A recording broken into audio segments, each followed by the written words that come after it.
you say? Okay. Thank you everybody for coming.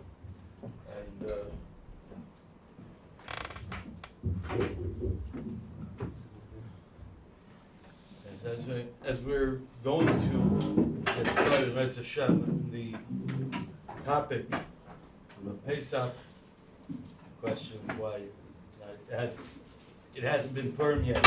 Why are we talking already about Pesach? There are, Baruch Hashem, we live in a neighborhood where there's a Yitzias, anyway, before, that usually comes shortly after Purim, and we wanted to be able to let the Olam tap into this before they left. It's obviously going to be negative for people staying, people going. It's not, Pesach is not particular in any location.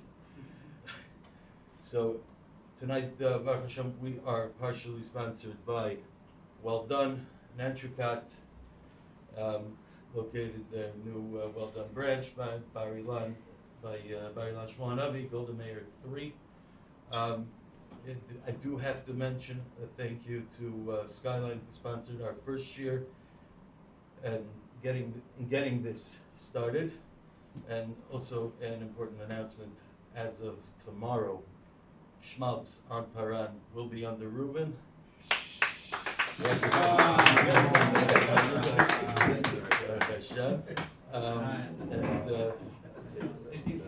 When it comes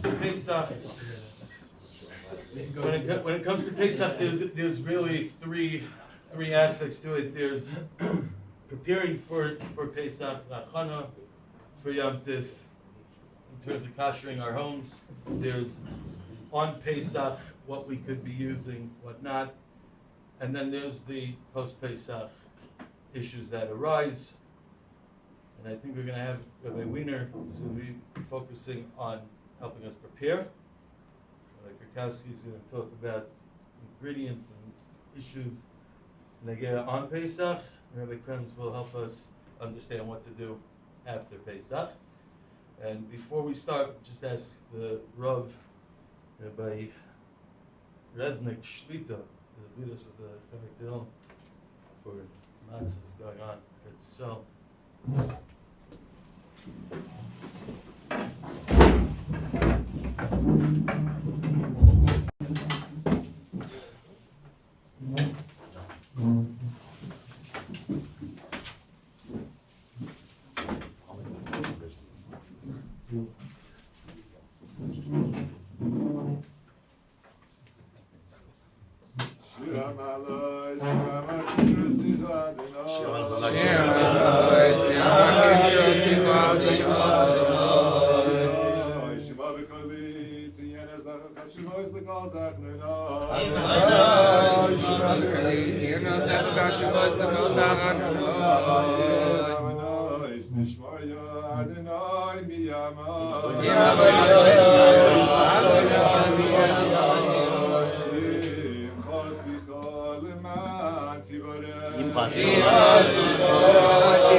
Our papers, pens, just fill out contact info so that we're sure that's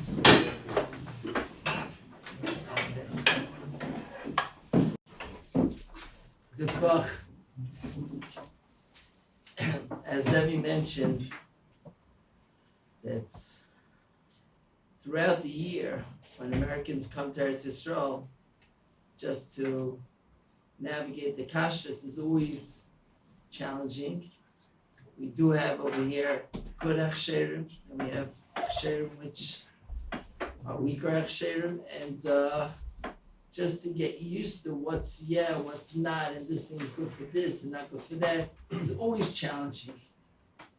And when we get to Pesach, it gets even more challenging, because after we finally get used to using certain achsherim, all of a sudden when it comes to Pesach, those achsherim are not giving on certain products, and there's all of a sudden a different achsher which may be a weaker achsher on that product. And the question is, what's the secret behind it? Why are they not giving, giving, and that creates even more of a confusion to the ones trying to navigate through this.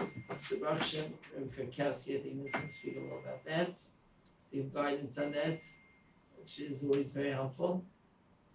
And then we have Rabbi Krems speaking about Ma'alot Pesach, which also is confusing a lot of times in this country. What's Chumrah, what's Me'ikar Adin, so you may have to ask your Rav to find that out. What do I need? Kemach shenefach Pesach? Do I need nefach Pesach? Etc. So those are the and then there's preparing for Pesach. And when it comes to preparing for Pesach, just first a shalom bayis tip. Your wife is not cleaning for Pesach, she's doing spring cleaning.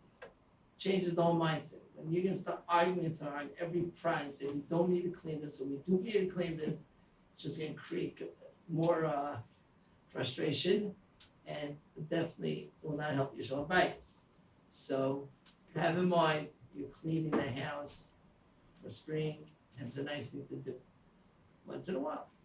It happens to be there is a Sifra Shulchan Aruch that talks about Nagu, the garer, they used to scrape the walls and the chairs from any type of chametz that was on it.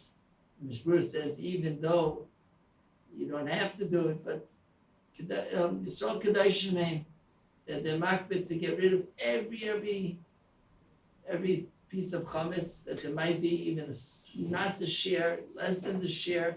Still people, so Kedoshim to get rid of it.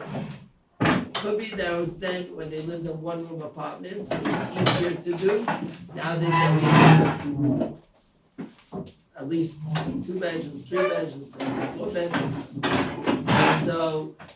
So it's definitely more difficult to do. But again, we tried to do the best we could. And Be'ikr, we're looking for a kazayis of chametz. Take a small matchbox. That's the size of the kazayis. Again, I think in most of our homes we don't have cracks and crevices where the chametz is getting stuck in, and we have to start krichen arayin before bedika, during bedika, whatever it may be. But we're doing a basic cleaning to make sure that any place where chametz was brought, there is no kazayis of chametz left over there. In the kitchen, obviously, where we're cooking, when it comes to this of eating chametz, where it's even a mashul, so in the kitchen we're going to be a lot more makbid. Over there we're going to clean very well so that there shouldn't even be a crumb of chametz left that could fall into our food. And that's where the mini comes from. Even after you clean, to cover the counters and to cover the walls and all that, which usually goes by the wife's minik. So if that's what they're doing, there is makar, the shbru is mashma like that, matchet, back in his days, our days, but that's the idea of here, where we're being nizah. Even someone who doesn't have a speck of chums left, guaranteed for safety throughout the year, kashmis, ruchnis. So that's where the stress of cleaning comes from, and that's the goal. The goal is to clean well the house and the kitchen even more to make sure that there's no crumbs left over there. Comes to kashering. So based on the Gemara, Pesachim, base, Gemara talks about getting new knives. And the Rishonim speak out that for Pesach, of course, the ideal would be to get new everything new dishes, new utensils, to get new and not to have to come on to kashering. That would be the ideal.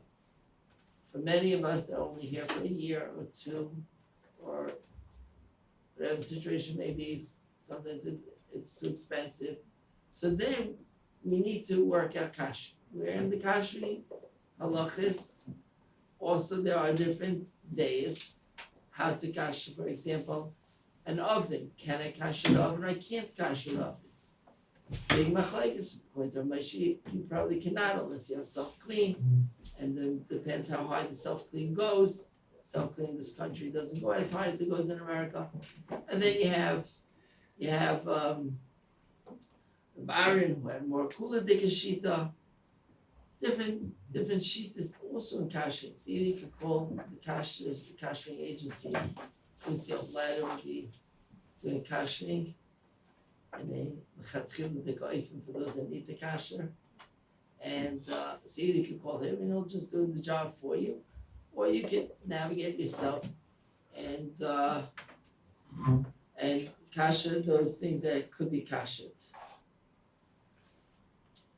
I don't think I'm going to go through each thing, how to kasher what to kasher, because again, like I see in the crowd, not everyone is from my kilo, so there are different days. There are some more chama, more mekel, but know that when you need to kasher, speak to a rav.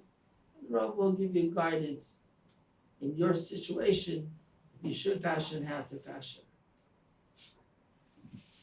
There are certain foods also in the house that are chametz gomer, which many people are makbid to get rid of chametz gomer, not to sell it, not to own it. That there is such a minig. The others that are made to sell the chametz gomer, and they'll put it away and locked up in a very safe place where no one's going to come to it. Say on chametz or sold, whatever the lashon is. That's chametz gomer. There's those types of chametz which are not chametz gomer, which one sells. That's why we do mechiras chametz, even if we don't have chametz in the house. The minig is still to do mechiras chametz as a backup in case there is chametz left in our houses. So we shouldn't run into the issue in the chametz Shabbat Pesach. There's types of, again, this discussion about soaps, shampoos, deodorant, etc. Different opinions about it. For it's sugya by itself. Interesting sugya actually, Weiner and other sugyas that get to it. Again, each person has to figure out or speak to their rav what they could keep and what they should put away and what they should get rid of or what they could use over Pesach. That's basically around the house. Can we give over the mic to Travis first? Very good, Justin. You see. Good talk. And this is just to take a slight break from God's Pesach. So when I came in, people, I guess it said on the sign also, aside from my work in Kashrus, by Krakowski. I'm married to a niece, I would say. So he had asked me during the week on Sunday, when I told him my first Mazel Tov was the course of the week. So he said that the ikar is to be mefarsim the nes, and by the end of the week, hearing the nes over a few times from him, and then when he gave an official shmuz to the kollel, so Iber gesagt as he said, people ask him why did it take so many years to be zeich to zeh shel kamet pasayf. He was zeich to zeh. Why did it take so many years? Was it ace? It's an ace. What? That he had at age 88, he had a son. From a wife was 57. So he said that said like this. He said the pshat is there's a Zohar discusses all the heicholis in Shemayim. And there's one heichol which is the heichol of Kulei Rachamim. And that's the Kodesh Kedoshim. And the Melech Only HaKadosh Baruch Hu is in that heichal. There's nothing else except for Kodesh Baruch alone, and that's why it's Kulei Rachamim. It's said to be, he said, a tefillah that makes it into that heichal, the Kodesh HaKadoshim, is never refused. It says the Chachma, the Avodah, is to be able to get a tefillah into that heichal. He says, how do you get a tefillah into that heichal? So he said like this, that so first of all, to be zeichet to rachamim, it has to come from rachamim. And since rachamim means that you realize it's kopninish. I don't deserve it. It's not something that I'm asking because I deserve it, because the Rebbe was chayav to me anything, because I need it. It's something that I understand. Not dafka, it's kopninish, and I'm not asking for that reason. I'm asking because the Rebbe can give it to me, afal that I don't need it. But he said, secondly, that it's only the Rebbe in that heichal. There's nothing else, there's no other intermediary other than the Rebbe. He says you have to come to a level where what you're asking for is kulai, miritzayin habayir. So that took him over 60 years of avodas hatfilah to be able to come to such a daga that he was able to ask for zera, nor for ritzayin habayir. And he said once he was able to come, he said at a certain point he realized that he had gotten to that level. He said now he knows that he's going to have zera shel kiyama because he was able to be massive that level of avodas hatfilah. He said to be mefarsin that's what people should realize, both the ones that the first level and the second element of how to have such a tefillah. Then back to Pesach. So, Rabbi Weiner mentioned about the confusion in products that have, a good hashgacha, maybe the charedis, or something similar for Yemot HaShana Bilvad, and then Pesach all of a sudden appears some sort of other bedats. And the truth is, there's actually a history to how those bedatzim creep in. Because at various points in time, the Eidah has a conscience, and they don't necessarily want anybody to just come in and give hashgacha on the products that they're not willing to give on Pesach. And the reason why they're not willing to give might be really a kashrus type of issue, and sometimes it's more a matter of anhaga. There used to be a minhag in Yerushalayim, not to get from the Eidah, something which wasn't a necessity, and the way they gauged what was necessity or not was a product that had more than 4 or 5 ingredients. So vice to chais, that's already not a necessity. If it's so complicated to make, I don't know exactly why that was not done, but more or less that was not done. At the time, it's kind of forgotten about that hagdara. There are products that had more than 4 or 5 ingredients. Originally, it was only ingredients that were deemed still somehow a necessity because of a medical type of importance or a nutritional type of importance. But I'm not here to some sort of representative of the Krems. I don't have to get into what they do and don't certify. But they didn't want to necessarily allow anybody to certify those products. So at various points in time, they had pushed their companies towards various other hashgachos to certify their products over Pesach in lieu of them. And then if they get too disappointed, then they're worried that this hashgacha gained too much popularity, they might try to move it on to a different hashgacha. I don't know where they're at today because I'm not sure who might be able to do them justice. But the thing is like this, is that, so some of these products you might see in America, and they might have a decent American hashgacha, maybe OU, probably most of them, if they have an American hashgacha, would be OU, but some might have an okay, or Starkey recently started working here, so a little bit more. So you might see some of these products in American supermarkets, and probably with another, Chassid Shahayim Shashkacha, the Volover, the Zachtos, the Chulei, right, or Weissmandel. So you'll see products, and you think it's the same exact product as what you see here. It's the same company, the packaging looks similar. If you actually pay close attention, you might notice that the variety that they sell here in Israel will be greater than the variety that they sell in America. And the reason for that might be is there's one type of ingredient which is particularly complicated to manufacture, kosher pesach. And those are flavorings. Flavorings are made up from depending on the exact flavoring, and depending on what stage of the flavoring you're starting at looking at the raw ingredients at, you can have like a whole folder of ingredients, a whole book of ingredients for a single flavoring. And many of those ingredients, some of the most important ingredients, can likely come from chametz sources, especially if you're talking about a quality ingredient. It's almost every flavoring is going to have an alcohol, some sort of alcohol for its base. And if you're using alcohol, so some alcohols, especially when coming from European countries, especially if it's a higher quality, can come from chametz. So it's a minute amount, which it's an interesting thing as we, as this halal certification nowadays. So the Muslims don't. It's all alcohol is possible by them. They don't just have a problem with stam yenom, they have a problem with all alcohol. So I asked them, how do you eat anything? Everything has alcohol in it. So they said, no, but if it's not even listed on the ingredients, so, and they don't have a musik of bittul, it's not bittul v'shishin, bittul v'alot, they don't have any such musagim. So I want to know how. So they told me if it's not listed on the ingredients, it's not there. Which, for real, I went to Saudi Arabia and I need to bring ingredients to Saudi Arabia. The chef asked me for wine vinegar. But he said I should get balsamic vinegar, not wine vinegar. I said, why? He said, if they don't have balsamic, don't get it. Get apple cider vinegar or something. I said, why? He says, because if it says balsamic, they don't know what that means. But if it says wine, so they won't allow it through the security and stuff like that. So it needs to be balsamic vinegar. Okay, so they have all their tricks how to get it. It just doesn't have to say it. It's a neat trick, but it's there, and that's a problem frequent to pesach products.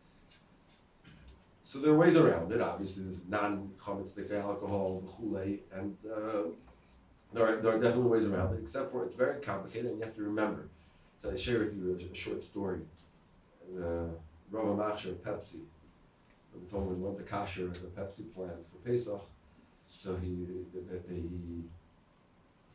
came, and the plant manager told him, when you finish with this whole process that you're doing, you're gonna come and we'll drink to it. So he finishes, really late at night. He's not sure that he's still there, but sure enough, he comes up to the corporate floor and he sees him there, and he knocks on his door, he opens it up, he says, "Wow, it took you so long." He says, "Yeah." He says, "So tell me, how many months is Passover?" He says, "Months. It's a week-long holiday." Guy, literally almost chokes on his shot and goes, "What? You guys can't live with Pepsi for a week?" So now you have to remember, now this is the reason why they're doing it, because Coca-Cola is doing it. Coca-Cola, they have to do it in order to get an angle, and they're willing to invest on, in marketing, so to speak, immensely, even for just a small amount of marketing. But the aside is that most of the world, the amount, kashrus in the first place, the fact that in America people are spoiled with kashrus almost to the extent that they are, maybe if you're really macking on kashrus, more than the extent even in Israel. But the fact that you're so spoiled with so many products that are available on the market, it's not like that in a lot of the world. And there aren't really that many strictly kosher consumers. So for that marginal amount of strictly kosher consumers, for that 1 week of Pesach, for those who are truly makbid and kasher, it's not really worthwhile to kasher your plant, and because it means stopping it. You need to wait 24 hours, right? And to be able to kasher, so you're stopping the line for 24. I mean, there might be certain tricks around that, which might not be mechatchila either, but it's beyond the scope of this thing. But anyway, they're not willing to do that. So it's very complicated to have a vast amount of flavoring. So there's simple flavorings that can be created by smaller plants and things like that, and literally any kosher pesach flavoring is really, actually I shouldn't say that, but really the only place that they really care about it in theory is in Eretz Yisrael, because the whole country needs to go kosher pesach, so they care about pesach a little bit, and there's enough of the country that might actually really care about things being kosher pesach. It's a little bit more pressure, but since it's so complex and since it's so hard to get all the ingredients, because there's multiple ingredients in it, and many of those ingredients can have these types of issues. So it's going to be very hard to make those flavorings. So what ends up happening is there's a very limited number of flavorings, which are usually much more basic flavorings than chocolate, which will be simpler because chocolate itself is a strong flavoring in its own right. Coffee, things like that, which are simpler, and the very, very popular ones like maybe strawberry. It's probably not going to be quite as high-end quality of a strawberry flavoring or something like that. It can be manufactured as a flavoring for Pesach, or something that's used by a very, very large company. If you have something that's being used by one of the big beverage companies, so that's enough of a koach kiniyah, it's enough of buying power that would make it worthwhile for one of the companies to invest in doing it properly, and then maybe you'll have another few flavors. But what happens is so you might have a product. For the American product, they don't have a choice. The American Shkocha actually looked into the flavoring. They actually understand what it means to have a flavor in Kosher and Pesach. And they said, and the good Israeli Ashkachas also understand, and they're not going to give maybe almost any flavorings whatsoever. So the American Ashkachas will maybe have certain kulas that maybe some of this very good Israeli B'datzim don't have, or have a greater range of mashkichim and more companies that are certifying, so more koach k'niyah, so they might have a few more flavorings. But the good Israeli Ashkachas aren't going to certify it. The not such good ones are willing to accept a lot more. And so what happens is what's coming to America might be they might use a much more expensive flavoring, even though it's coming from the same plant, maybe fewer flavorings. And when it comes over here, we have this all the time with companies that we work with for America, where they have 2 or 3 products, and we're trying to work on getting those into the Israeli market with an OUP on it also. And I think that probably this year there might be a little bit more, and it looks like next year will be a bigger breakthrough in that area. So it's not necessarily the same. Now there are certain products that it might be a whole different story. Until recently, sugar was considered what they refer to in Kashrus jargon in Group 1, a product, white sugar, a product that doesn't need special pesach certification. Partially because we gain more knowledge, and partially because things change. So there are all sorts of regulators that are used in a process of making sugar in order to ensure the same size granulates and whatever it is, right? You have the sugar powder, so to speak, flows in a certain type of way. And some of those might have certain chametz issues. Then there are all sorts of svars to be matter still, at least b'diavad, without getting into all those particulars. It's not so simple. But there are certain products that it might. So that might have just been until a few years ago would have said the difference between the Eidach sugar and maybe the Rabbanot sugar or some other sort of Israeli B'dat sugar. Probably not. They were probably all fine. It's not always the case. This year it actually happens to be that all Sugat sugar is 100% fine for Pesach. It's all certified from its original source. It comes from an OU plant outside of Israel. And it's 100% kosher Pesach. So sugar, for example, you find in the supermarket without an Eidach Haredis, it would still be fine from Sugat. It would still be fine to purchase. Salt, things like that. There's all sorts of things that really don't need hashgacha for Pesach, or it's the same thing year-round, especially the Israeli salt. And although Israeli salt, I do want to mention, it does not get cooked ever before it's made. So if you want to put it into a kli rishon or a kli sheni even, you might have significant issues.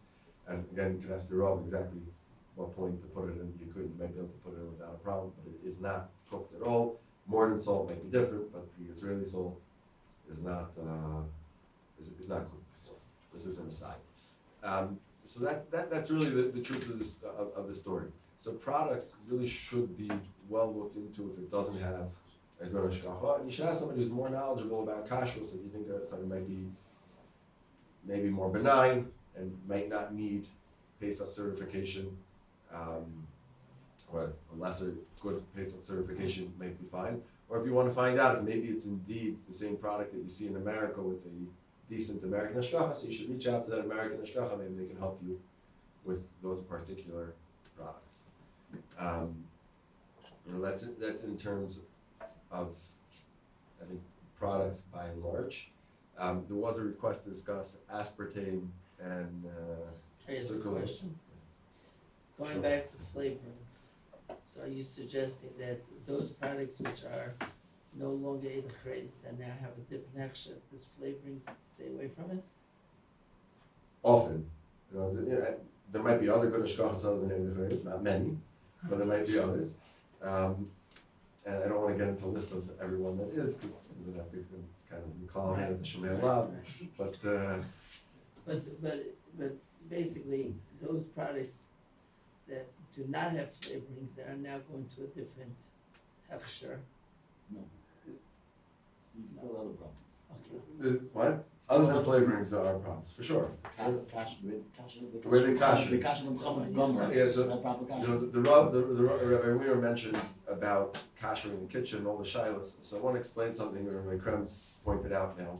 Something, there's kind of an Israeli, there's a musik out there. Rabbi Belsky Zechreinu Levrocha used to say that some people adopt a new Shulchan Aruch and they call it hummus. He said, which is wonderful. And back also to Pesach cleaning. You should never discourage anybody from having a chumrah, whether it's your wife, your child, your parents, your siblings. Chumras are wonderful. The only problem is that you can't forget about the actual halacha. So, there's all sorts of techniques to kasher all sorts of different things, and people who are bakiyim in these types of areas will have all sorts of neat tricks to kasher things that others might think are close to impossible to kasher. But what they call here a brenner or kelev, which is like a real brenner, right? So a blowtorch basically isn't a magic wand, right? So there's two concepts in kasher: the libun kal and libun chomer. Libun kal, the kash on the other side would have to be burnt. You want to check it out, you can put like a piece of the paper tape on the back, and you'll see if it gets scorched. Or libun chomer, which means that it gets red hot, which that will tell you it's not really possible now in some of the metals because it's galvanized. It will never ever get to a level of being red hot. And Ramesh has a true where his mashma maybe, at some sort of very high temperature, you could maybe assume that you reached the libun chomer, which would probably be over 350 Celsius, I think. The lowest they say from Ramesh is 371. It's not in English. It's not right. It's not before at all. It's insinuated somewhere. The OU in most American hospitals say 450. Right. 500. Well, we're makbid in the what I think Rabbi Belsky said was 430 something or something like that was what we should try to do makbid on. It's like also the matzah bakeries. One of the first off in the machine matzahs to be on that temperature, so it's cooked right away. So anyway, it's not a magic wand. If it's run over some sort of surface, if you can touch it after, it's not even outside of this place, so the shayla doesn't even start. Okay, so that's a big shayla how they kasher, and if they claim that they kasher something, I went to a company once and they said another kasher said they just kashered it so that it should be fine. So I said, okay, so you won't mind if I look around a little bit. So there's a conch, it's the part of the chocolate making process, and I stuck my arm in. I didn't even climb in or looking. I just stuck my hand on the side, and I rubbed it against the side. I picked it up, and I literally had a chocolate bar around my fingers. So it was and it wasn't that they kashered that in chocolate. That's a different story. There's certain parts that maybe they kasher in chocolate, which is a different story if you can or can't. And again, we don't necessarily need to get into that, but that's a different shiloh. So that's a very, very valid point. That aside from the actual ingredients, there could be very, very real kashering issues. It's kind of like when people tell you they're going to a hotel in the summer and they call and they said everything's going to be all the meat's the charedes and the cheese is vadat mahadrin or whatever. So I said, great, you can have a kosher cheeseburger. Right? If the kitchen's not properly kosher and it isn't proper controls, it's not going to help that the ingredients are fine. So that's so it's kedai to definitely look into any products that don't have what you would consider a solid hashgacha, be it Israeli, be it from Chutz La'aretz, that should really have a decent hashgacha. Again, there might be that rare exception, and they're rare. We certify some hotels here at Israel for Pesach, which are really ones that we certify year round, and we go through with them through all the products to try to put together enough of an ingredients list for them. And it's complicated. It really is complicated. It's not that somebody's trying to be machmir and whatever it is. It's complicated. So due diligence is required or should be required in those areas. And again, there might be those touchy-feely shilos that come up about somebody's shver, about somebody's parents. They're coming, they're staying somewhere in some sort of place with this hashgacha using these kinds of products. And again, the kasher in maybe that kitchen itself, the chulei, right? There are places that kasher, even here in Eretz Yisrael, when I'm talking about in Chutz La'aretz, where shonemel, that they maybe never kasher the kitchen before, and there might be filth of 50 years built up in a hotel kitchen there before it's kasher. But even places here where they're kasher with some ashkafas that sound super mahadrin that are kashering overnight,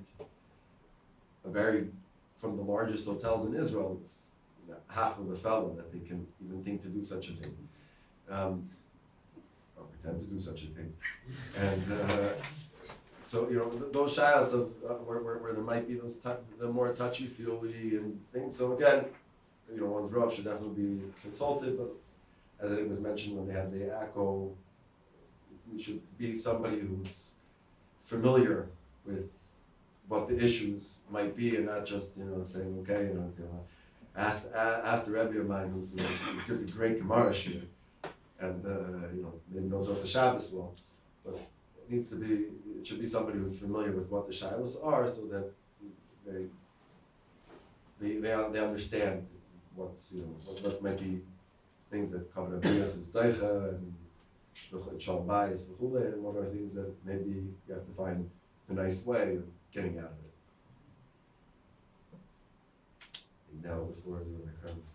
We're gonna speak about, Aspartame and sucralose. So that's really, I guess, also a product question. It goes back to the diet Coke, and the way it works with the Diet Coke, the way it works with Coca-Cola year round, okay, is that the syrups come from America to where it's Yisrael with an OU on it. Yes, Rav Landau, not the current Rav Landau, but his father and his grandfather were in the flavoring plants. It's 100% true. They definitely know all the ingredients that went into the drinks. They also know more ingredients that went into the drinks. That's the one way they're masking to see it, is to see more than just what went in. And they definitely approve of everything, and they're in constant contact with our Kashrus staff. Our dedicated, we have a large Kashrus staff that deals with Coca-Cola. I don't, be honest, I don't, and I'll tell you even a little story. Rabbi Morrison, who's the head of that Kashrus team that deals with Coca-Cola and OU, so they one time had some sort of meeting with a corporate meeting with corporate staff of Coca-Cola, and some sort of question came up, and Rabbi Elephant called Rabbi Morrison into the office, asked him some sort of question about it, and Rabbi Morrison said, "I'm sorry, but I'm not authorized to speak about this in this audience." So it's a very, it's very, very sensitive, and I'm not, he wasn't authorized to speak to me about too much, but what I can say very clearly is the syrups come from America to Israel with an OU on it, year round, and on Pesach. All the syrups that are used in the Israeli facility always have the respective sort of OU on those syrups. Year round, regular OU. For Pesach, no OUP. That holds true whether it's the flavors that will get Rav Landau for Pesach or the Rabbanut Tel Aviv for Pesach. The flavors that receive Rabbanut Tel Aviv, no, it's not citric acid. I know there's such a rumor out there, but there is citric acid in Coca-Cola. There's no chametz shenishtaneh questions about that citric acid. To give a very brief explanation of the chametz shenishtaneh, shayla, and citric acid, is that it is like this. Chametz is chametz, right? No questions about it. No matter what you do to the chametz, we'll assume that it's chametz, even if it goes through some sort of biochemical process. And whatever you have there, if it started off as chametz, what you end up with is going to be chametz, and nobody should doubt that, and that should be a given. There are those that do, and don't be surprised some of them call themselves bedats and have fancy symbols, and have, at least, so to speak, have some very chashuv or gadol, either alive or that's already that's chusay yagin aleinu, involved in it, so to speak, and they seem to think otherwise. But it should be simple. The shayla is when it comes to something which is referred to as kidney shenishtaneh. Now, that's also, different people might use that term differently. Some of those who actually want to allow chametz shenishtaneh, so to speak, will also tell you that kidney shenishtaneh means even make kidneys. So they'll say that all sorts of oils that are used, that's not the kidneys. That's not the soybean itself. It's not the corn kernel itself. And they'll say that it should be fine, which is a better argument than the chametz shenishtanu, that's for sure. But it's still not something which is miskabel. The pashtus is that's kidneys. But there's fancier kidney shenishtanu, which is that it's not nicker anything of the original item. It doesn't taste anything like the original item, and it went through some sort of biochemical process. Now, just use citric acid because it's simpler than using aspartame. Because aspartame and the sucralose is has a much more complex biochemical compounds. It's a group of 3 or 4 different biochemical compounds joined together to be able to give the actual sweet taste. And they're similar but very different. Citric acid is a little simpler to describe, especially if you want to describe it really simply. Citric acid, basically you take some sort of sugar, you have some sort of bacteria that eats off the sugar, and what they secrete is citric acid. So you start off, that was very simplified because it goes through a whole bunch of reactors and pipes and all sorts of different nice paraphernalia, and you start off on one end with sugar and you end up on the other end with citric acid. It's about a week-long process, industrially. So the shaila is what kind of sugar did you start off with? So if you would start off with cane sugar or beet sugar, right, what we call white sugar, that would be kosher pesach, we call this, right, again, so we didn't have any problems with what type of white sugar you started off with. But what? Bacteria. Bacteria, true.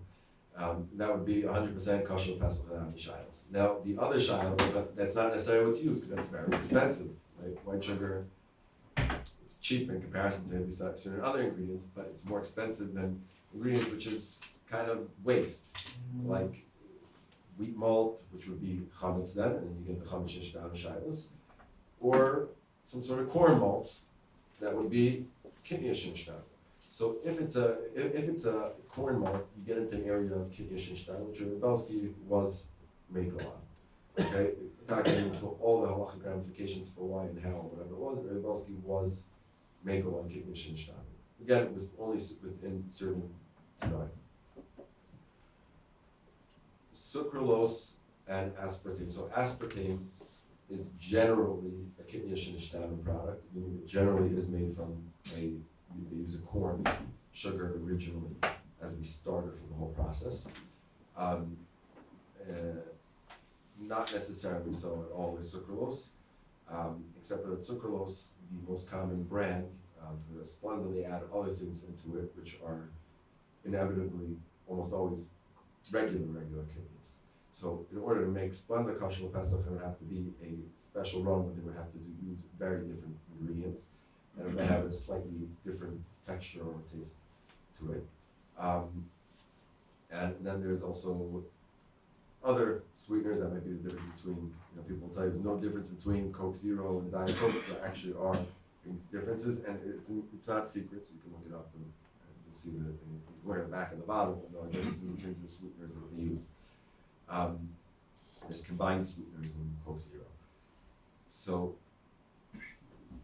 that's where the shilas get a little bit tougher in terms of making sure that all the components used in these sweeteners don't have any kidney shenishtanu shilas. If somebody truly wants to be makbid on that, so then yes, it does have such ingredients in. That's why Rav Landau doesn't want to certify for Pesach. Whereas the OU is fine with that. And in Eretz Yisrael, it ends up having the Rabbanot Tel Aviv. So somebody who feels that's just, again, you can talk to your Rav, you should be makbid on, not be makbid on, but somebody who feels that's their standard, and Bosky was very, very much felt it was fine.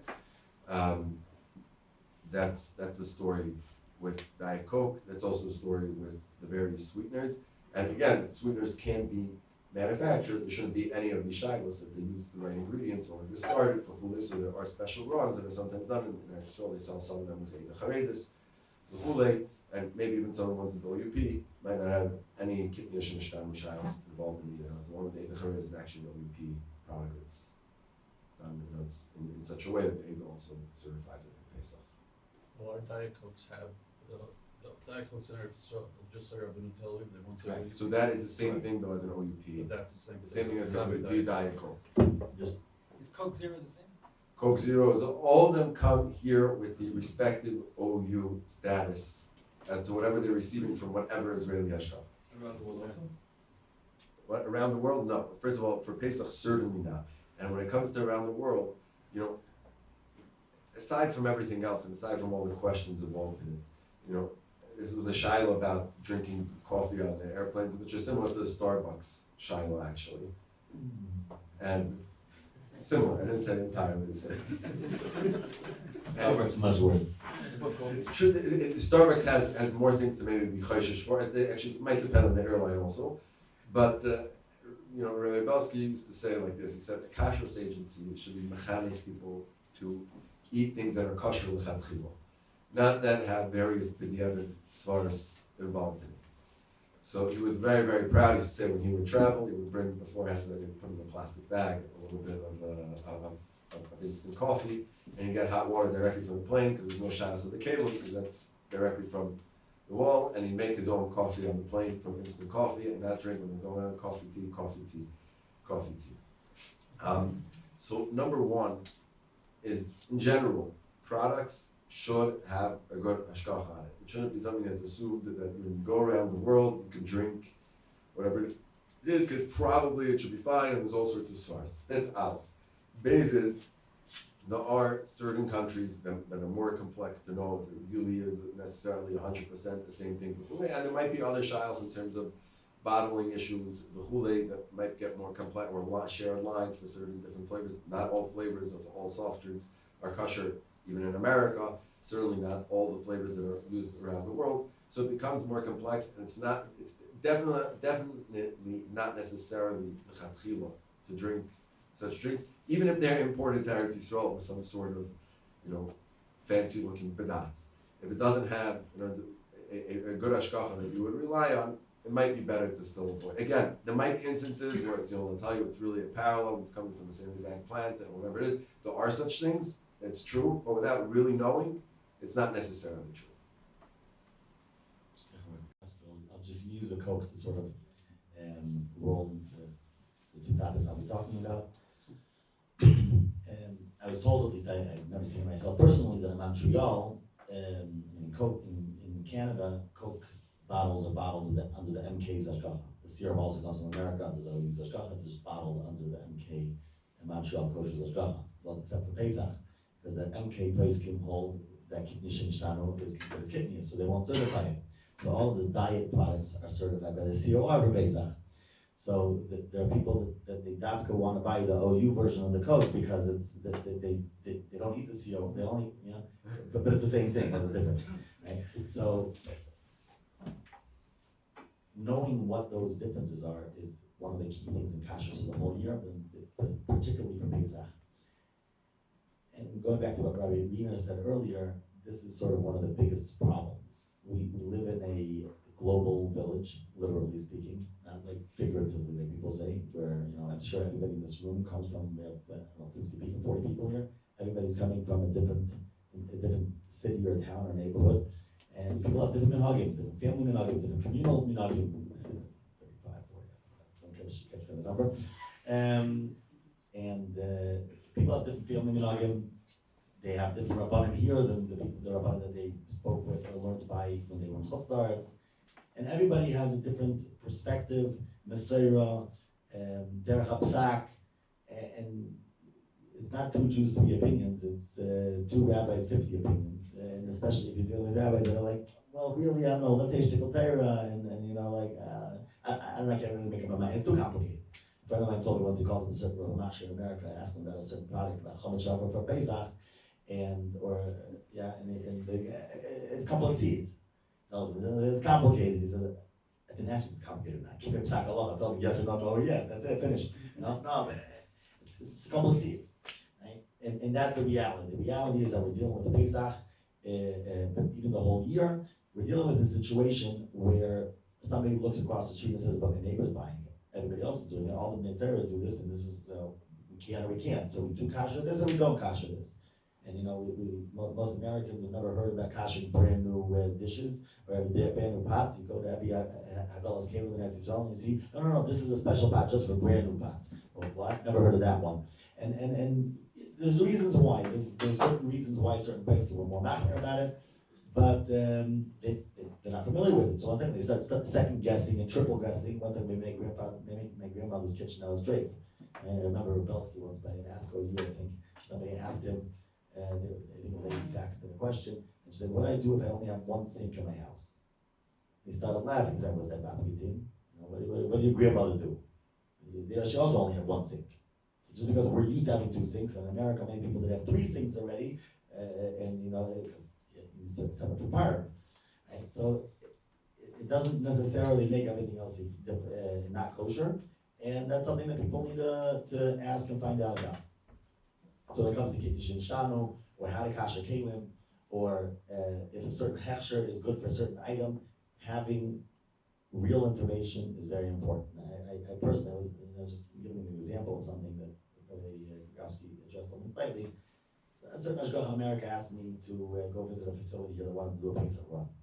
And I came back and said, basically, there's one piece of equipment at least that's just not kasher, but for pesach. They still did a Hamish, it was a Hamish Ashgacha, not an OU product, right? And they still did a Hamish, what did a Hamish Ashgacha? No clue how they kashered it. I mean, I sort of do, because I got some inside information, and I have a bridge to sell you if you want.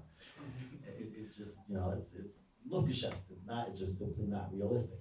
So when people, sometimes there are valid reasons, different people look at things differently, and people have different way of evaluating different equipment. So it's a cliche, is there really a page, if not really a page, and so on and so forth, and come up with all kinds of coolness on how to allow something.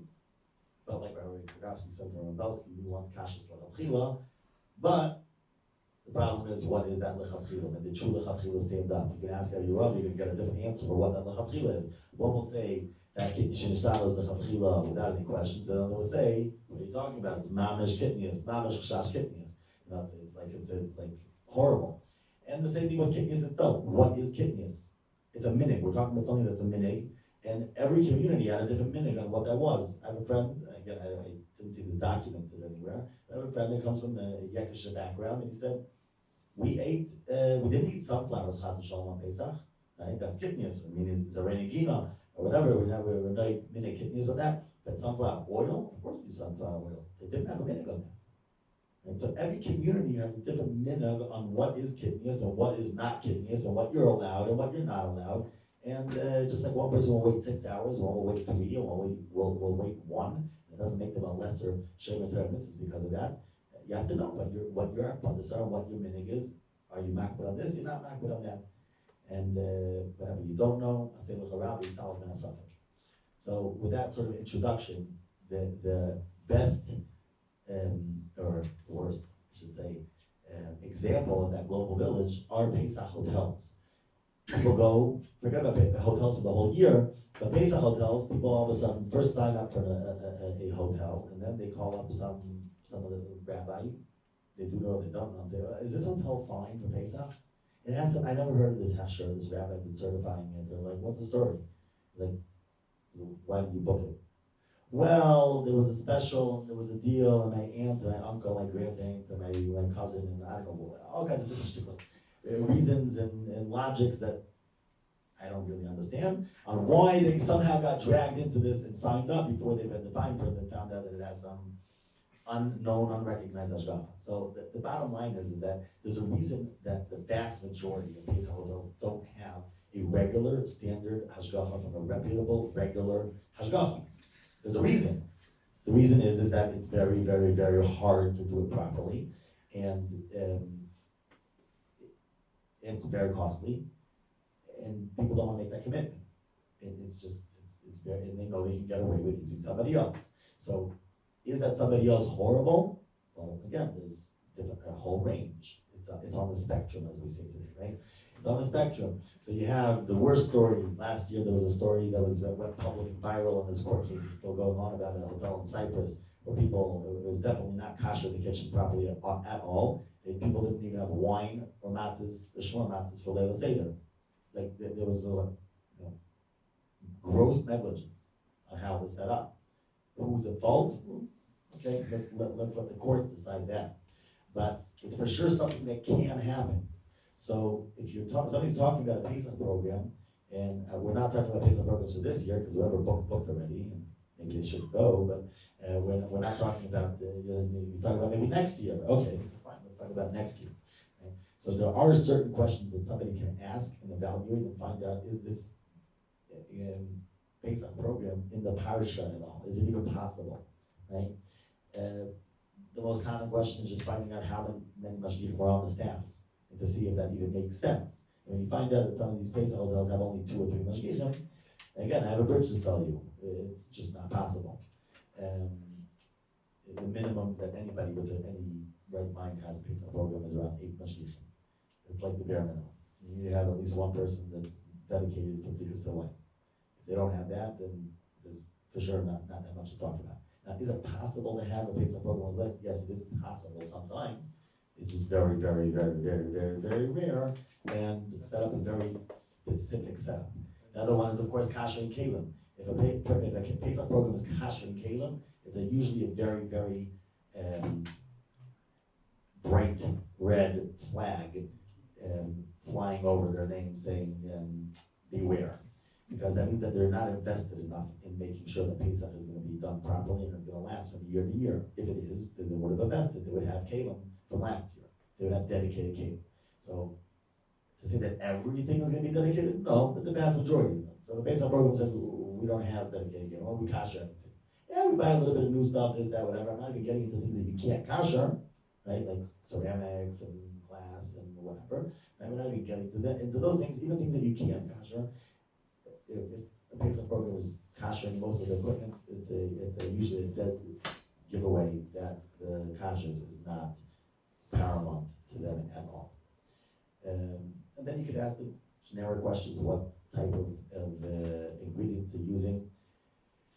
But the most important thing beyond all of that is going to be who the clientele is, because, like we said, you're living in a global village, and if you're coming to a Pesach program where the person next to you, his idea of Kashrus Pesach doesn't come close to what your idea of Kashrus Pesach is, you can be sure that they will be bringing things from the outside, and it's going to end up in the kitchen, it's going to end up in the kalim, it's going to end up wherever. The chametz is not bottled at all, and now you have a massive problem on your hands, and it's just not really controllable. So if the hashgacha has a policeman by the door to make sure that nobody brings ever anything in the dining room and nothing goes out, and any room service is being done in disposables, yeah, maybe it's possible. But it's for sure not something that is easy or a very encouraging and way to have it set up. And again, these are all sort of al regel achas why hashgachas don't deal, real reliable hashgachas don't deal with Pesach hotels. There are some, there are very, very few. There's probably close to 100 Pesach programs in various different hotels around the globe. There may be 10 or 15 that I'm aware of that are certified by some kind of a regular hashgacha, meaning it's a regular vad of a certain city, town, country, in whatever geographic area that they are. They're set up that's giving hashgacha for those things for Pesach. The other 90 or so hotels, 85, 80 plus, are certified by fly-by-night people that maybe only do Pesach, maybe only do hotels, and they might have nice names. They might have been names that were met yesterday, and of course it says Rabbi of some town in wherever that you never heard of before. It doesn't mean that much. So that's for Pesach. The other part that comes up also, especially with hotels, but it relates to everything else, is of course the second Pesach comes out, everybody wants to have their fresh pizza. Well, where did that pizza come from? I thought there's a Pesach hotel, right? Oh, well, if it's in Israel, you get a delivery from Pizza Hut or some other place. Well, how does that work? Right? Or if it's in Chutz La'aretz, they took it out of the freezer. Well, I guess that stuff was sold, right? Okay, so let's talk about chametz, sold chametz for a second. So, mechiras chametz is one of those things that people like confusing with heter mechira or kinds of other things, and saying, just like this is a hoax, that's a hoax. There are a lot of differences. There are similarities, but there are a lot of differences. There's for sure room for mechiras chametz minig by all of Klal Yisrael, even people that don't really sell chametz still sell chametz. Rabbi Soloveitchik used to sell his chametz by the Boston Rebbe for many years. He didn't have a speck of chametz in his house, right? Because he's a brisker, he doesn't sell chametz. Right? But he still sold his chametz because you're Jewish, you have to sell your chametz in case you have chametz, right? And the reason is very simple, because the price can say that one of the reasons that we sell chametz is it's another way of showing that we want to disinvest ourselves from any chametz. So we're mevatel chametz, we clean our house with chametz, we do it at night, we do it at day, we're mevatel once, we're mevatel again. We don't want any chametz whatsoever to be associated with us in any way, shape, or form. But when you're talking about something that's not for a person's personal use, when you're talking about a person at home, it's relatively easy. You don't have to stock up on stuff. Right? There's some people that go and they buy things before pesach and then they sell it for various different reasons. Some of them are ideological. They like to show, no, we hold the mechirus chametz is great, so we dafka stock up on it and dafka sell it because my mechirus chametz is better than his mechirus chametz. Right? We play that game. But a lot of the places do say very clearly that mechirus chametz is not an ideal situation. There are a lot of different questions that come up, not just on the idea, but in the technical aspects of the mechirus chametz. Kashrus Symposium says you have to have the mechir has to be done, not be taken from Medina. It doesn't always really work in many countries, and many people, my Rabbi included, used to do mechirus chametz in Lashon Kodesh. The guy doesn't understand what he's signing on, so you can explain it from today until doomsday. It's never going to stand up in court. So does that really work? We used to sell, and this every large hashgacha deals with this problem. You have Jewish-owned companies that, I'm not even talking about stocks. You have Jewish-owned companies that the owners are not Shemitah mitzvahs, or sometimes even anti, or they might be conservative or conservadox, and their rabbi told them that it doesn't really mean this and it really means that, and all kinds of different modern interpretations of what the Dinah Torah mean. And therefore they don't really want to go through with things. Whenever you're talking about that, who said that the Mechira really works? Some of the places say that the only way to make the Mechira's chametz really works is only because it's anan zadi that the Jew really wants to sell his chametz. Any one of us would find that there's a problem with our Mechira's chametz, we go take our whiskey and pour it down the drain. No havamina, no question, right? Maybe the guy that has a $30,000 whiskey collection maybe wouldn't, but most of us would, right? And even the guy with the $30,000 whiskey collection, most likely, the church he doesn't want to. What? The women can burn their shekels, man. Yeah, women can burn their the women are fasted. That's why it says the egel azov. He was this man. They brought the wife with them, and then they pulled it off, right? But not by the egel, but by the Mishnah it says by Alam Noshim. It says over there that they brought the wives with them, and then they took it off. So. There are a lot of questions that come up with the actual mechirus chametz. So to say mine is better than this one, than that one, sometimes it's true, but it's still you still get into a question about the actual validity and the entire mechira and so on and so forth. So there are many people that were makbid for various different reasons that relate to this, not to sell actual chametz.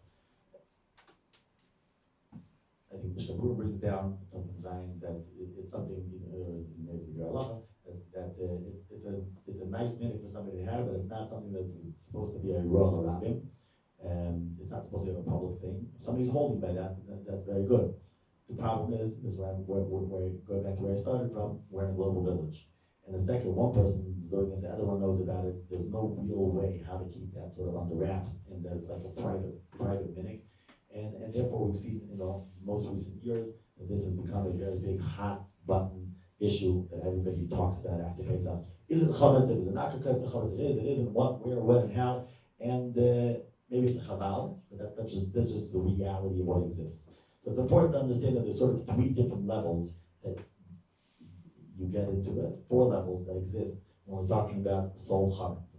The first one, which is probably the simplest, is whiskey. Zayas chametz, the Kashrus Symposium says one of the reasons why mechirus chametz became as popular by Ashkenazi Jews as it is because there were a lot of Jews that were involved in the whiskey industry, either selling in Krems or Endes, or whatever they wanted to call these little way stations where people used to go by, and that was their livelihood. there was not that many other options, and whiskey, as we know, has to be aged, so of course you're always going to have a chametz question, so how do you deal with it?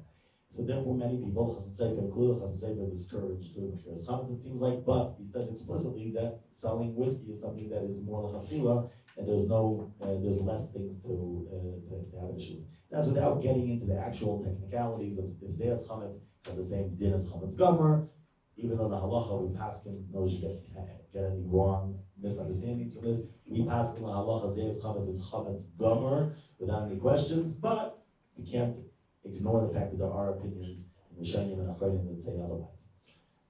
So that's one level. The next level is something that you have a suffix of chametz on. So one of the most popular things that people talk about, nidchan or not nidchan. What's the difference? The difference is vadai or suffix chametz. So when you're talking about wheat or flour that was ground before Pesach, it's not vadai chametz. Even if the wheat was soaked in water, what they call lettuce, right? It was somehow left to rehydrate a little bit before they grind it, which is very, very common in the flour industry. I'd probably say 90. Besides, the Ada has a few. Some of the rest don't. There's a few places that don't never. Right. But most of the large flour mills, if you're buying regular standard, not Hankisher brands, not things that you find in our places, but regular flour, especially the stuff that needs to be sifted, that comes in the paper bags. It's almost the vadai been wetted, right? Don't say that that's kemach menashuk, that you can make matzahs with the diavad, right? No, you for sure can't. But to say that it's vadai chametz, that you also can't say. It's still together suffix chametz, and as such, many poskim, I would say the vast majority of poskim, say that there's no problem with chametz shabbat or pesach, because the whole isser of chametz shabbat or pesach is a isser d'rabbanan. And we pass it that by suffix d'rabbanan, such a thing as suffix d'rabbanan l'kula, it's going to be mutter. That's nice on paper. In reality, most people that are makpid on not selling chametz, they generally don't want to have anything that has any relationship to chametz, which I'm just going to add in. The reason for that is not necessarily halachic. There are Hasidic svarim, Kabbalistic svarim that bring a concept that Pesach, between Pesach and Shmuel, the days of Sphira, like some form of Chalamayid, and we're makpid on more things then, but then we're makpid the rest of the year. So therefore, there are many people that are makpid on not using sold chametz only up until Shavuos, and after Shavuos, paka isura. It's like the thing disappears. We all of a sudden don't care about it. The same item that we do yesterday, we will not touch. They do. There are other people that look at it more from a halachic, purely halachic perspective, right? Is this begeder chametz that was sold, and I have a shayla on the mechiras chametz, and I want to be nizar from it? And then they get into different cheshbonos. How long does it take to cycle out of the market? Does it take 1 week? Does it take 2 weeks? Does it take 3 weeks? Do you have to be concerned with the date codes? Is that enough of a raya that it's a real chametz or not? And stuff like that. Okay, that's sort of as a Weiner Muslim. So that's the second level of chametz. We have the Zeas chametz, the whiskey, so on and so forth. Within whiskey, you could also make a distinction between bourbon and scotch as well, because bourbon is always going to have 51% of kidneys, so it's not going to be but the right, at least with the raisa, the chametz. Yeah, right. So obviously that wouldn't work for Pesach in any way, shape, or form because it's nice and tam and so on and so forth. But this for sure had the trait. The second thing we said was something that's a suffix chametz, which is mainly wheat. You can have many other products like that where you don't know if the product was made before Pesach or after Pesach or during Pesach. If it was owned by a Jew, not owned by a Jew. And that same logic would still apply, even if it's mamash chametz gomer. If you have any suffix that's related to it, the same logic would apply, and you would say that there's no real chiyuv to be mapped on that. The next level would be something that has a small quantity of chametz shabbat or pesach, but it's buckle to a degree. I mean, you can always get into the question: is it really buckle? Or is it nisim tam and it's not buckle after the balev, and so on and so forth. So there's various differences of opinion amongst the today's rabbanim if that's something that people should not put on. One of the most common things is caramel color or malt. As you'll see many items after Pesach, they'll say we remove the malt and we're using molasses or using silan, or we're using something else to give us the same effect as a caramel color or as a malt in some of the cereals or other items. But many items, that's why it will take longer until they get fresh, totally after Pesach items, because those items, those ragalach, those cakes, those cookies, those breads, they have a little bit of malt in them, a little bit of caramel color, and that's going to affect their status. Other Rabbanos say it's bundle, therefore you don't have to deal with it. And then obviously the last one is something that you're dealing with, mamish chametz gomer.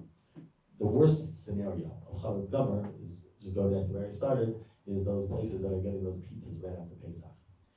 So the Mechaber brings down that what happens if you have a guy, you have a deal with a guy, you're renting out your oven to him or whatever, or he owes you money, and you make up this deal that the guy's going to bring you some bread every week. So you told him not to bring on Pesach, but he shows up at Shrisha Pesach or Shmini and Chutzar, right? So the halacha in Shulchan Aruch is that you're not supposed to let him bring it into your house at all, and if he does or whatever, you should make it very clear you're not kind. You have to make it. Don't take it. Obviously, don't take it. Don't tell him to put it down. You have to make it very clear that you don't want violence over it. The problem that comes up in a lot of these pizza places here in Israel that have a hechsher for some reason for these type of things is that they sell their chametz. The Mechir's chametz is not over until a few hours after Pesach, maybe an hour, whatever it is, not 2 seconds after Pesach. They're baking already 30 minutes later. Right? Where's that pizza dough coming from? Well, what they do is they have this shtick. They put it in the freezer, and they put the freezer on Shrisha Pesach. Somebody goes in, and sometimes people drop more mach, but they won't go in Kashrus Symposium on Pesach. They'll figure out some other way how to make sure that the fuse drops, either with a timer or pull the fuse on the outside or whatever it is, and to allow the dough to thaw out.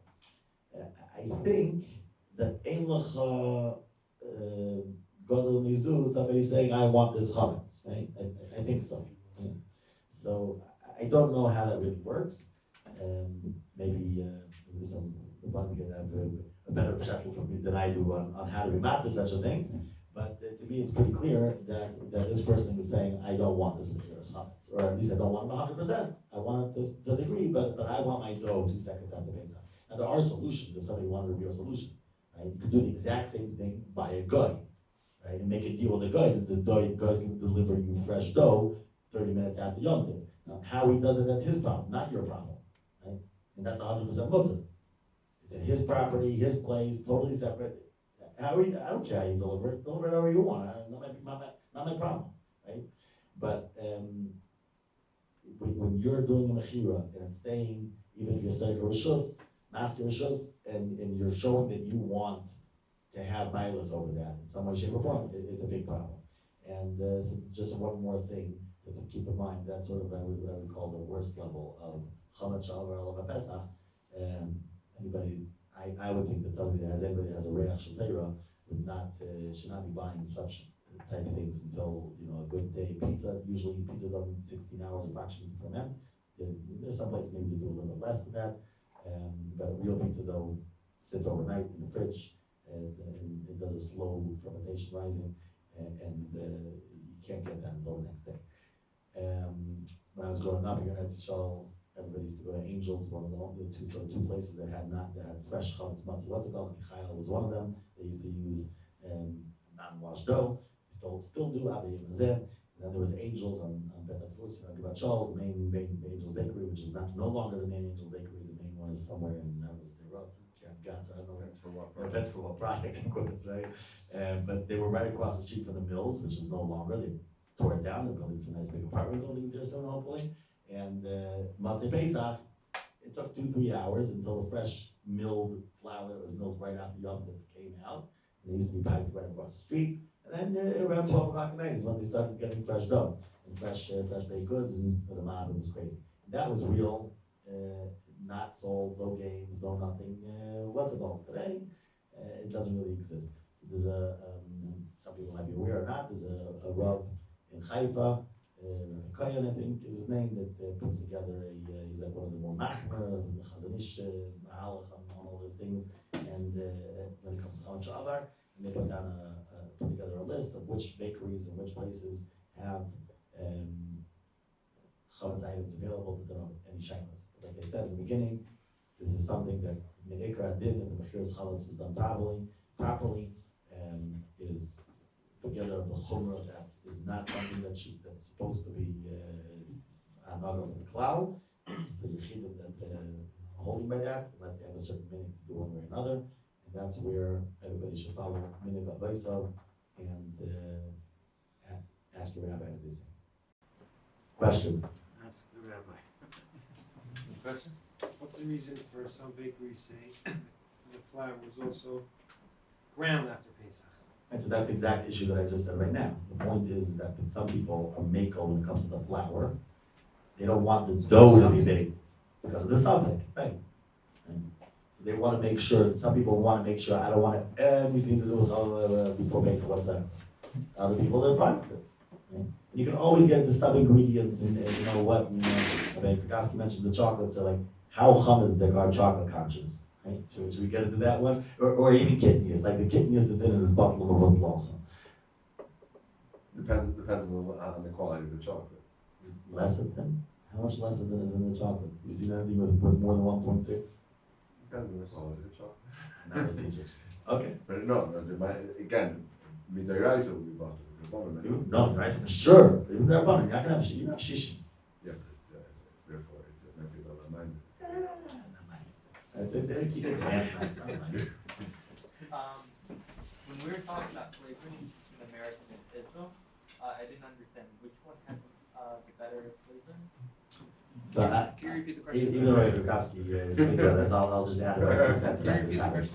The question was, which hashgachas are better when it comes to flavorings, or the truth is any other ingredient.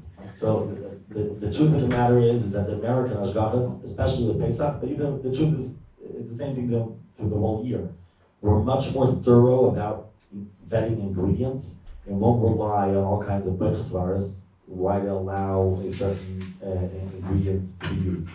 There's a certain American hashgacha that for years did in the production here for Pesach, kidneys, whatever. And I asked them when they stopped. I asked them why did they stop. They said because the Sephardi hashgacha that was doing the production, they kept on approving ingredients that we had no way of approving. Like there's no way to verify it.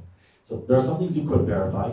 I've been involved in Pesach productions using ingredients that are not certified kosher Pesach, right? But you're able to verify it with hashgachas to find out that there's no problems. And the flip side is you can have other people that are so crazy, and this with the chutzah, certain Sephardi hashgacha, that they wanted to get corn grits certified by Ashkenazi Asher, of course, as kosher Pesach. It's not going to happen. And nobody's going to write you a letter saying that it's kosher Pesach because maybe kidney is, but still, like you're just not going to get it.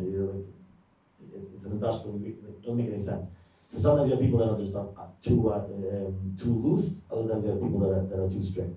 So American hashgachas, when it comes to these things here in Israel, they're usually vetting the ingredients on a much better level than some so-called bananas. Yes. You walk into a makol. I just want to finish up on that question. The difference, the good Israeli hashgachas are really good. Okay, and I want to say that again. The good Israeli hashgachas are really good. Nobody Chalil is coming to knock Kashrus in Israel. It's not that American Kashrus has a monopoly on kosher. Okay, good Israeli hashgachas are really good. The problem is that they're really good.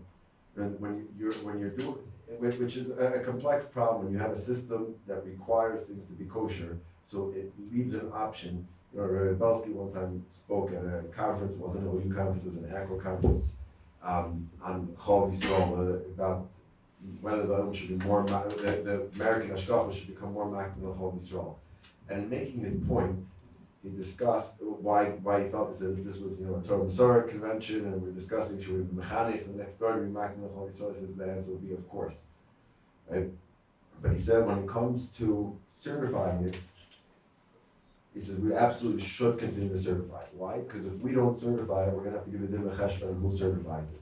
Why? Because it's such a vast tzibur that eats whole stam. Whether it's because they're really from people and they're saying mechan matirim, mechan chipa, or whether it's because they're not really so from, but they keep kosher. So there's enough of a market that if we don't certify it, somebody else will certify it. So what happens is in a multi-tiered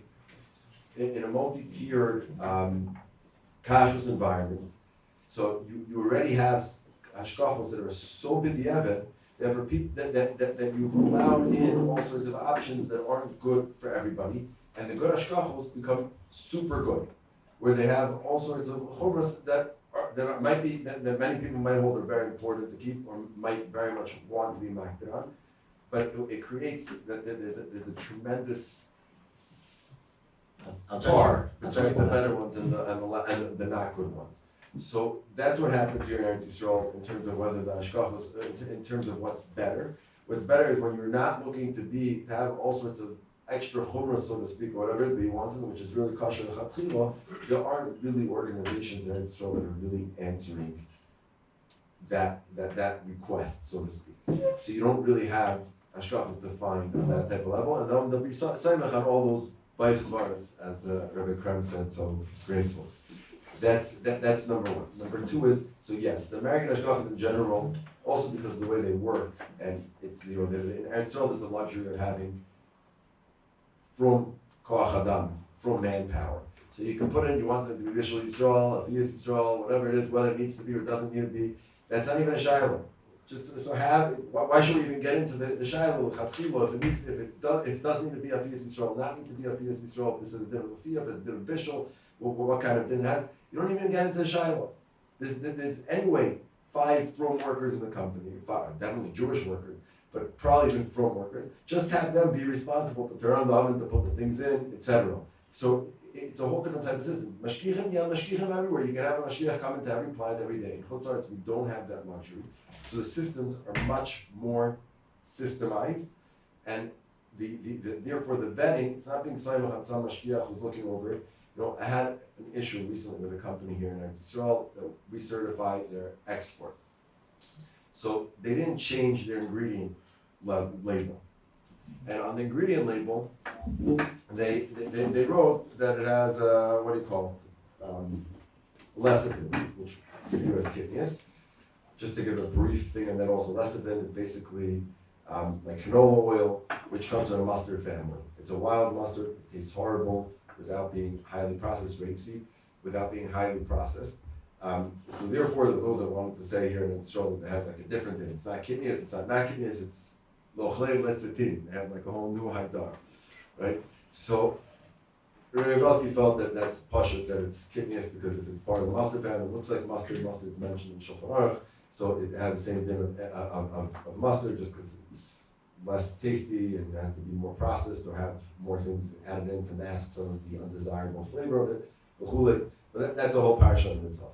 But they don't want lecithin, we don't allow lecithin, so we told them that the ingredients need to match the pesach weight. So they changed it, and all of a sudden we found that they put in a different emulsifier into those ingredients, which is often comes from a chametz source. So we said, wait a second, we didn't see that in the chametz. We said, no, it's in the chocolate that we buy. Now, we actually had approved the chocolate because we spoke to the certification of the chocolate, and they told us that all they do is add more cocoa butter instead of using lecithin. So I went back to the hashgacha. The other hashgacha had not a clue that this ingredient was added in. Okay, so, but the reason why is because they have a mashgiach there. Mashgiach told me, I never saw it. But the company said that you use it, so it's used. So when you never saw it, that's not necessarily an answer. But again, when you're relying on it, so often that works when the people who are doing it are thorough and are good, etc. But if not, and they're a little bit, become lead by gospel, a little bit lax because they're familiar with the company and they kind of trust them, and they forgot to mention this minute ingredient, right? Again, less than 1.6%. So they didn't mention it, and he didn't pick up on it, and it might be a chametz ingredient. And you might have fancier shilos with, if it's recooked on Pesach and mixed into something else, if it's still involved in the chulin, factoring into those shilos. So, but the point was that they were unaware of the ingredient being there b'chlal. Or that it could be. Or that it could, yeah. Anyway, so back to that's really the story. The good hashkachos are really good, but you don't have something on the level of the American hashkachos that are being kosher. Again, you might have a machlokes between different American places about whether something is kinyesh and shtanu and use it or not, different types of things like that. But overall, first of all, you'll be very clear on it. It's a clear psak, and you can get you can get the Piskei Din from the American Hashkafos in general, especially in Kashrus like the OU, which has always had, within its leadership, tremendous place, people who put effort into recording the Piskei Din, and decide what you want to do with it. But that's really the difference, that you don't have that, I don't want to call it middle tier, but you don't have that tier that's trying to really fill that need of having something which is kosher l'chatchila, without, the chomers of a particular rov in general, at the same time, not being saying kulas of various particular rovim. If I could just take what Rabbi Krakowski said just a step further, just to elaborate and explain. There's when we talk about good Israeli Hashgachas, we're really talking about 2 or 3. We're not talking about anything more beyond that. That's sort of the problem, is that once you reach such an exclusivity level, every chumrah becomes sort of, it's not just a competition between the 3 of them, but every single chumrah is sometimes twisted and becomes a lechatchila, especially if you're talking about Pesach. So I'm just going to use 2 examples. One is actually an American hashgacha, an Israeli hashgacha, but just to illustrate the point. Somebody used Eidach Vedas broccoli, did not say kosher Pesach on it. Last year, Pesach, 2 years ago, I remember. They asked me, now, Eidach Vedas broccoli, anybody that knows a thing or 2 about kashrus understands it's made with hashgacha tmidas, and because of the bug issues, because they want bishul yisrael on it, even though that's not bishul, it's just pasteurized, and they kasher the pasteurizer because who knows what was in it beforehand, even though it's probably just a vegetable blend that's doing nothing but vegetables. But that's the standard policy. So I'm like, okay, you kasher, you know, you have to be why is this not kosher Pesach? I got in touch with the person that's in charge of the productions for this particular item. And he said, no, it's not kosher Pesach. I didn't ask this question. So what's the problem? Somebody used it already, right? So comes up Pesach, like what's the story over here? So you don't understand, when we do kosher Pesach, that means that every time that the workers go on a break, they come back, we have to check their fingernails, because maybe they have some of their sandwich left under their fingernails, even though they wash their hands afterwards. And they have this picture, I'm not telling you this always happens. I'm just telling you what he told me that's that particular thing. And don't get the wrong picture of this. But at least on paper, the point is that they're much more makbid about things that don't have a halachic basis. There's no real reason why to be makbid about it. But if I'm going to rank Kashrus Pesach on it, it better be Kashrus Pesach without any questions whatsoever. As opposed to sometimes other hashgachas, even Hamish hashgachas that have nice fancy names, or especially when you're talking about 2nd, 3rd, or 4th rate Israeli ones, that they might have manpower, but the manpower don't know what they're doing, and then you find out afterwards that, oh yeah, we took off the Pesach designation, we gave an alert, we didn't give an alert. Things like this happen. Why? Because they didn't do a thorough job. That's one thing. The second thing is this is sort of public, so Newscore Besson gave out an article a few years ago about chocolate. One of the rabbis there went down in Ecuador, Peru, I don't know whatever country in South America. They went through the entire thing, and I don't remember all the details that he went through over there. But there was a few things where you have some kind of crossover with potentially chametz bags, let's say, being used because it's a primitive third world country, and they're collecting the cocoa beans, cocoa pods, and then they're being put in sacks and taken to the processing facility. Those sacks could be reused flour sacks. So I told him jokingly, I told the person that wrote this article afterwards, I told him, so if you would certify chocolate for Pesach, you would do Shmuel and Shas Zvira, right? And I was laughing, and he said, yeah. And I'm like, really? But just to give you an illustration, you should understand what level sometimes we're talking about. When you're talking about better hashgachas that are thorough, they've reached a point where things that 50 years ago they did not do themselves. I once spoke about a certain hashgacha, again, we're not getting into names, a certain hashgacha that once upon a time was considered better. Today it's not here in Eretz Yisrael, but today it's not considered so good. There's some real reasons why also. I was talking to somebody that knows a little bit the parsha, and doesn't wait. People don't like this Rav Amasha anymore because he's doing things the same way he did it 40 years ago. And other people have moved on and they've improved, they've increased their standards. But by the Hamish world I'm talking about. They've increased their standards, whereas maybe 30 years ago they were less meticulous about what ingredients they were using. They made sure the final production was done properly, but the ingredients, they would use things that were less checked out.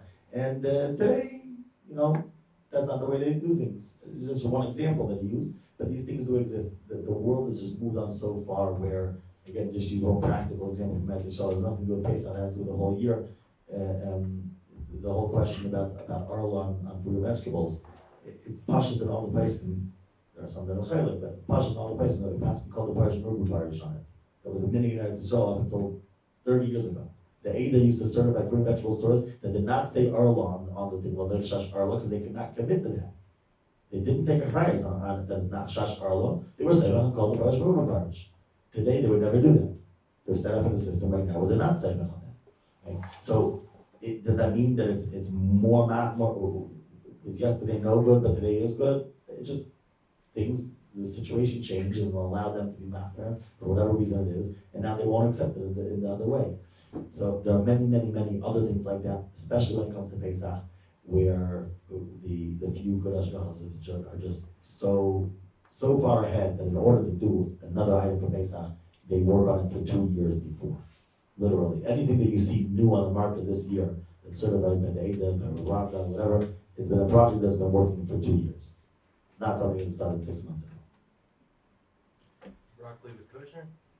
The practice kosher Pesach, without any question, right? It's just they don't certify kosher Pesach, and they won't certify kosher Pesach unless they have an extra mashgiach, whatever, a whole list of things. It's not like medicine.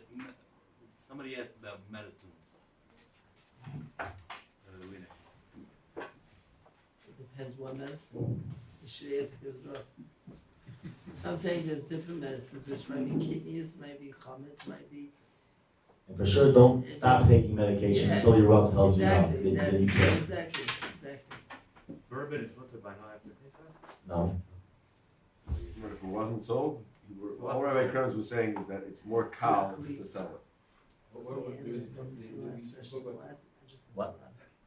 There was a company out there that's they do owned by Jews. It's a lot of Company of what? bourbon. So there's a lot of, not just Buffalo, just there's many. No, a lot of owned Buffalo, they own the rest of them. So I'll tell you a very funny story. A friend of mine called me up last year, a week or two after Pesach, that he and a bunch of friends bought. I just want to thank Zevi and Dov and all those that helped set this up. It was definitely a tremendous opportunity. Rabbi Krakowski, Rabbi Krems. I'm sorry, just running. Anyone has questions? I'm sure you know my number. Or actually call.